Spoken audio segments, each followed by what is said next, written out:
सत्य समाचार, निष्पक्ष समाचार, समाज बदल्ने हाम्रो अभियान। नमस्कार, यो हो टाइम समाचार। म चाँदनी। सुरु गरौँ सार्वजनिक बिदा सम्बन्धी समाचारबाट। सरकारले भोलि देशभर सार्वजनिक बिदा दिने भएको छ। सोनाम लौसारको अवसरमा बुधबार सार्वजनिक बिदा दिने निर्णय भएको गृह मन्त्रालयले जनाएको छ। गृह मन्त्रालयले एक सूचना जारी गर्दै सोमबार बसेको मन्त्री परिषद बैठकले सोनाम लौसारको अवसरमा देशभरका सबै सरकारी सार्वजनिक सङ्घ संस्थामा सार्वजनिक बिदा दिने निर्णय गरेको जनाएको छ। सर्लाहीमा घरबाटै मोटरसाइकल चोरी गर्ने 3 जनालाई प्रहरीले पक्राउ गरेका छन्। मोटरसाइकल चोरी भएको 10 दिनपछि प्रहरीले 3 जनालाई पक्राउ गरेको जिल्ला प्रहरी कार्यालय सर्लाहीका प्रहरी प्रवक्ता प्रहरी नायब उपरीक्षक माधव प्रसाद बुढाथोकीले जानकारी दिए। पक्राउ पर्नेमा लालबन्दी नगरपालिका 5 का 29 वर्षीय सूर्यदीप चौधरी, 19 वर्षीय रूपेश माझी मुसहर र वडा नम्बर 15 का 29 वर्षीय सोमबहादुर रेग्मी रहेका छन्।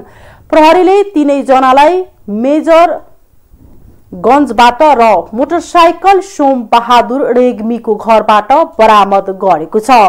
माघ 7 गते राति करिब 12:30 बजे सर्लाहीको लालबन्दी नगरपालिका 5 का ज्ञान बहादुर छेत्रीको आफ्नै घरको बरन्डामा पार्किङ गरी राखिएको प्र 203001 प 1019 नम्बरको मोटरसाइकल चोरी भएपछि प्रहरीमा निवेदन दिएका थिए।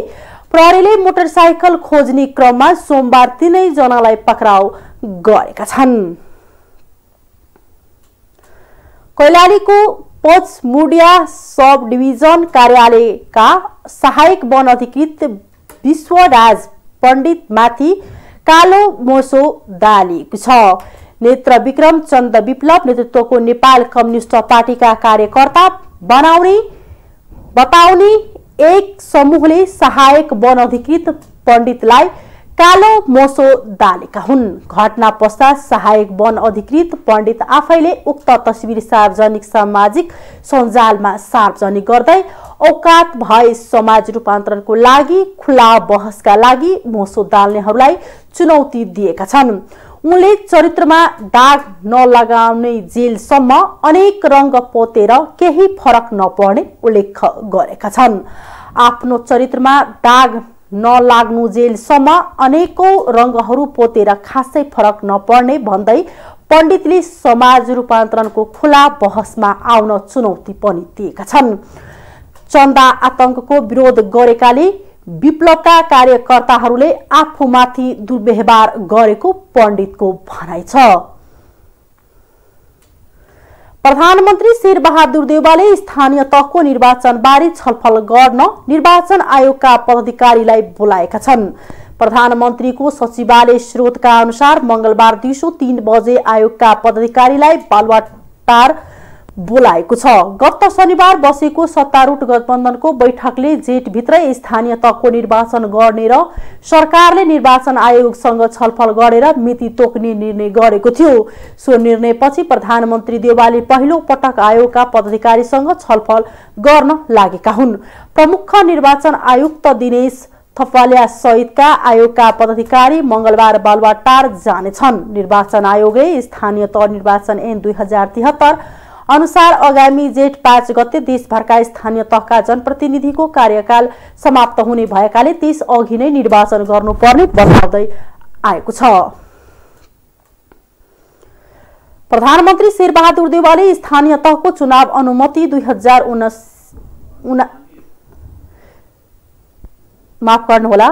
देउवाले स्थानीय तहको चुनाव अनुमानित 2079 जेठ 4 गते हुने बताएका छन्।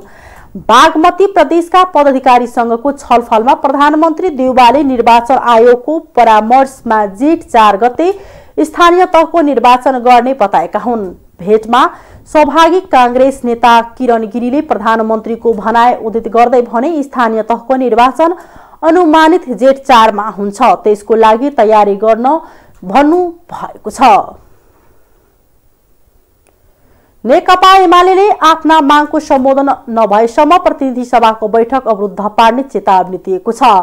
आफ्नो पार्टीबाट अलग भएका 14 सांसद बर्खास्त नगरेसम्म लगातार संसद बैठक अवरुद्ध पार्ने एमाले चेतावनी दिएको हो।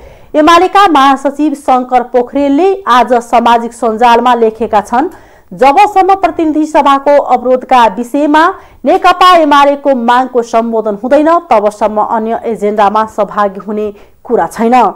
भ्रम नछरो, एमाले सभामुखलाई बर्खास्त गरे एमसीसी पास गर्ने शर्त अघि सारेको भने समाचार आएपछि महासचिव पोखरेलको यस्तो अभिव्यक्ति आएको हो।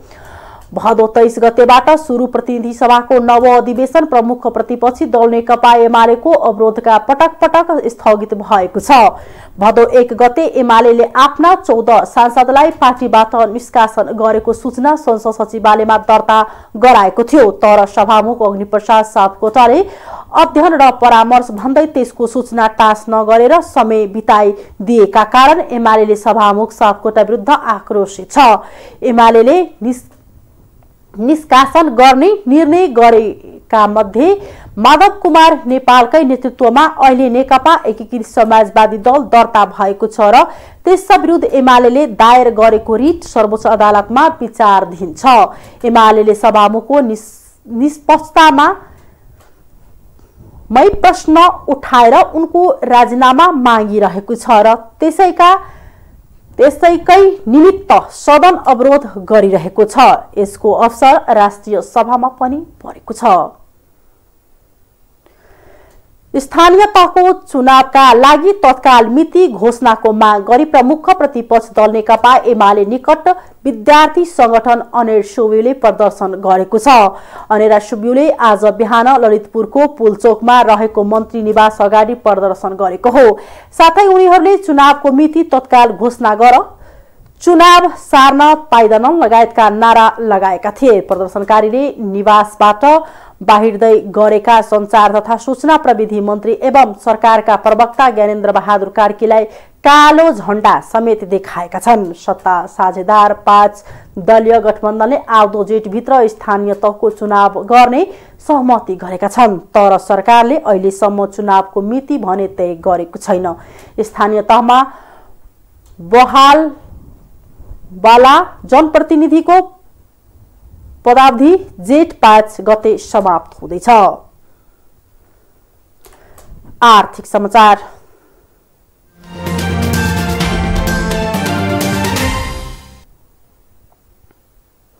सरकारले दूधको समर्थन मूल्य बढाएको छ। सोमबार बसेको मन्त्री परिषद बैठकले साबिकको मूल्यमा प्रति लिटर 6.52 रुपैयाँ मूल्य बढाएको हो।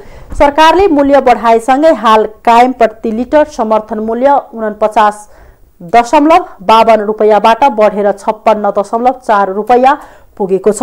लगातार लागत धेरै भएको भन्दै कम्तीमा पनि 15 देखि 20 रुपैयाँ मूल्य वृद्धि गर्न कृषकहरूले माग गर्दै आएका थिए। उपभोक्ताको खुद्रा मूल्य भने दुग्ध विकास संस्थाले निर्धारण गर्ने भएको छ। 14 गते शुक्रबार र 16 गते आइतबारको बीचमा बैंक तथा वित्तीय संस्थाहरूमा निक्षेप संकलन रु 3 अर्बले घटेको छ। नेपाल राष्ट्रिय बैंकले सोमबार सार्वजनिक गरेको तथ्याङ्क अनुसार निक्षेप संकलन रु 3 अर्बले घटेको छ। बैंक तथा वित्तीय संस्थामा शुक्रबारसम्म रु 48 खर्ब 72 अर्ब निक्षेप संकलन भएकोमा आइतबारसम्म घटेर निक्षेप संकलन रु 48 खर्ब 69 अर्बमा झरेको छ। यो बीचमा वाणिज्य बैंकहरूको निक्षेप संकलन पनि रु 2 अर्बले घटेको छ। शुक्रबारसम्म वाणिज्य बैंकको निक्षेप संकलन रु 43 खर्ब 8 अर्ब थियो। आइतबार घटेर निक्षेप संकलन रु 43 खर्ब 6 अर्ब कायम भएको छ, जसको कारणले कर्जा र निक्षेप बीचको अनुपात सीडी रेडियो बढेको छ। सीडी रेसियो 14 गतेको तुलनामा 0.04 बिन्दुले बढेको छ। माघ 14 गतेसम्म 90.29% रहेको सीडी रेसियो एकै दिनमा वृद्धि भएर माघ 16 गति 90.33% कायम भएको हो। यसै गरी अन्य बैंक तथा वित्तीय संस्थाको निक्षेप संकलन पनि रु 1 अर्बले घटेको छ।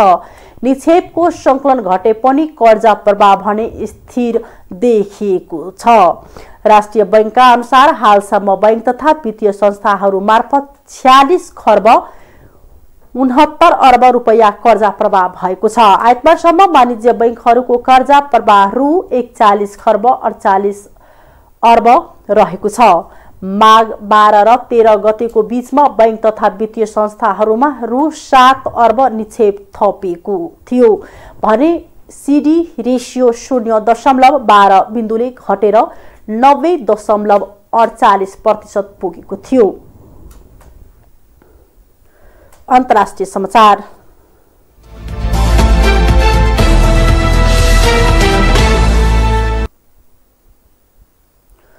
अन्तर्राष्ट्रिय बजारमा सोमबार कच्चा तेलको भाव फेरि बढेको छ। तेलको भाव र पूर्वी युरोप तथा मध्यपूर्वमा देखिएको राजनीतिक तनावका कारण तेल बजारले टेवा पाउँदा जनवरीमा भाव करिब 1 वर्ष यताकै उच्च मासिक वृद्धि गर्ने क्रममा रहेको छ।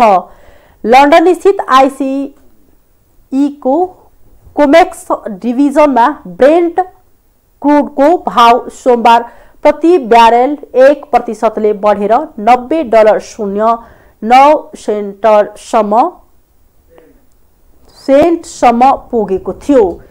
न्युयोर्क स्थित मर्कन्टाइल एक्सचेन्जको कोमेक्स डिभिजनमा पनि बेस्ट टेक्स इन्टरमिडिएट WTI को भाव 0.5% को वृद्धि सहित प्रति ब्यारेल $87.29 मा पुगेको थियो। गएको शुक्रबार तेल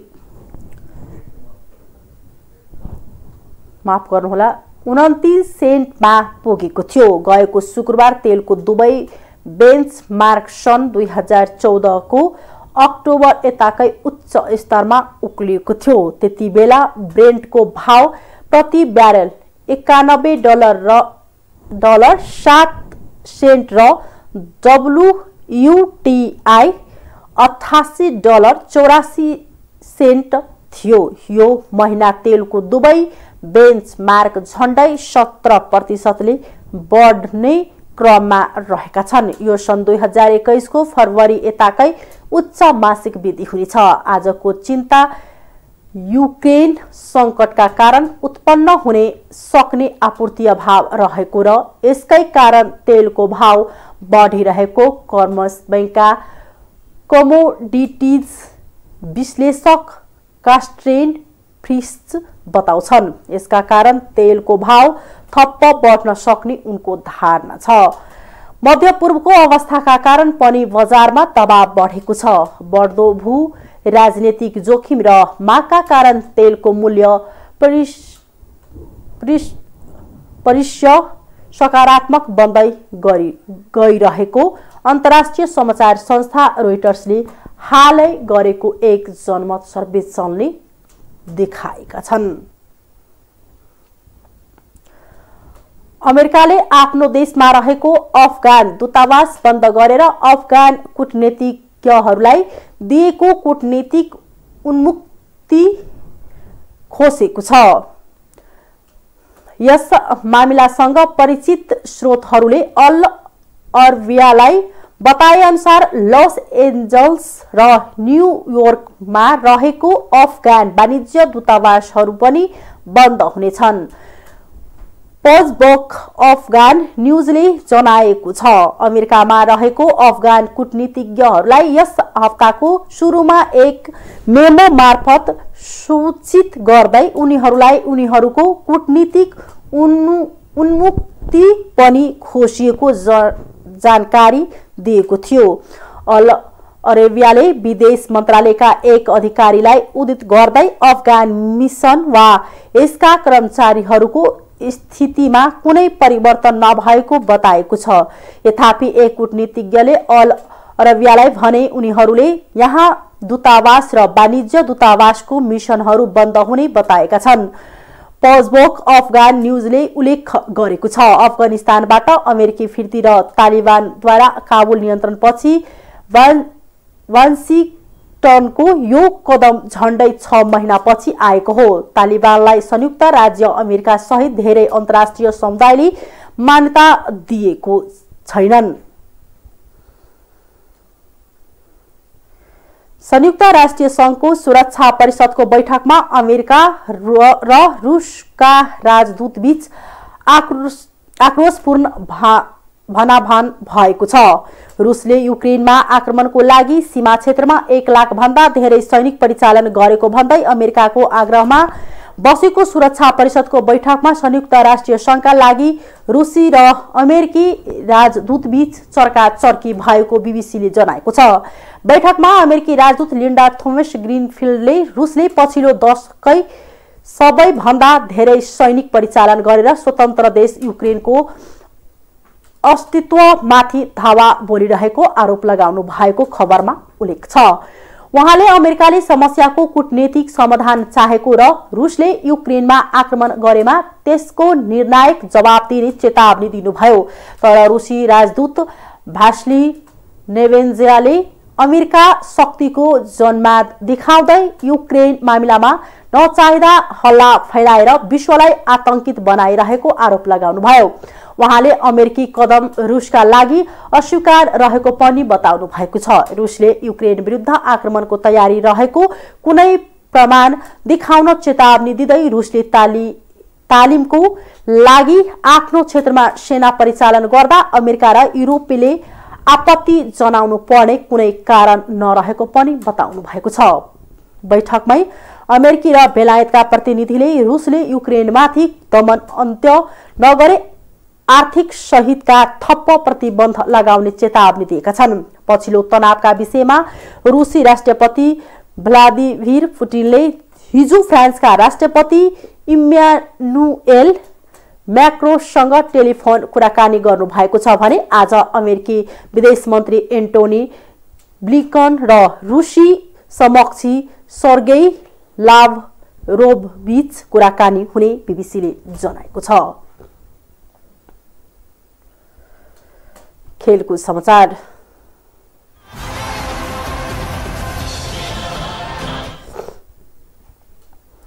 नेपाल कम्युनिस्ट पार्टीका संस्थापक नेता पुष्पलालको सम्झनामा 2067 सालदेखि नेपाल खेलकुद महासंघ अन्तर्गतको राष्ट्रिय ब्याडमिन्टन संघले आयोजना गर्दै आइरहेको पुष्पलाल स्मृति र्याङ्किङ राष्ट्रिय ब्याडमिन्टन प्रतियोगिताको 11औं संस्करण आगामी 3 देखि 7 फाल्गुनसम्म आयोजना हुने भएको छ।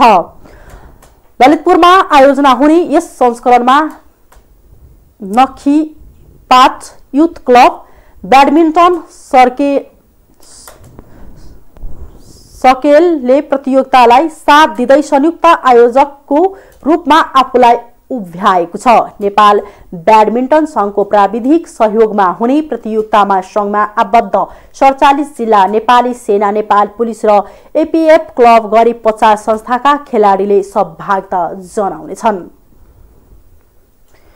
नेपाली राष्ट्रिय फुटबल टोलीले आज मरिससँग दोस्रो मैत्रीपूर्ण खेल खेल्दैछ। खेल बेलुका 5:45 बजे त्रिपुरेश्वरमा रहेको दोस्रो रङशालामा हुनेछ। आजको खेलका लागि प्रशिक्षक अब्दुल्ला अमुताइरीले पूर्व घोषित टोलीबाट 2 खेलाडी परिवर्तन गरेका छन्। डिफेन्डर अनन्त तमाङ र मिडफिल्डर प्रशान्त अवस्थीको ठाउँमा मनिष डाङ्गी र दर्शन गुरुङलाई राखिएको छ। यसअघि गएको शनिबार भएको पहिलो खेलमा नेपालले मरिससलाई 1-0ले हराएको थियो। नेपालको जितमा विमल घरती मगरले निर्णायक गोल गरेका थिए। पहिलो मैत्रीपूर्ण खेलमा जित निकालेको नेपाल लगातार दोस्रो जित निकाल्ने लक्ष्यका साथ मैदानमा उत्रिनेछ। लगातार दोस्रो जित निकाल्न सके फिफा वरियातीमा नेपालको स्थान सुधार हुने प्रशिक्षक अल्मुताइरीको विश्वास छ। मरिसस पनि यो खेलमा जित निकाल्दै फर्किने योजनामा छ। कोरोना संक्रमणका कारण पहिलो खेलमा मरिससका मुख्य 4 खेलाडी खेल्न पाएका थिएनन्, तर आज उनीहरूले खेल्नेछन्। मरिससका प्रशिक्षक टोनी मारिएले 4 खेलाडी खेल्दा टिम थप बलियो हुने बताएका छन्। फिफा वरियतामा नेपाल 169, मरिसस 172 स्थानमा छ। हस्, अहिलेको लागि टाइम समाचार यति नै। हेर्दै गर्नुहोला टाइम्स टेलिभिजन। नमस्कार।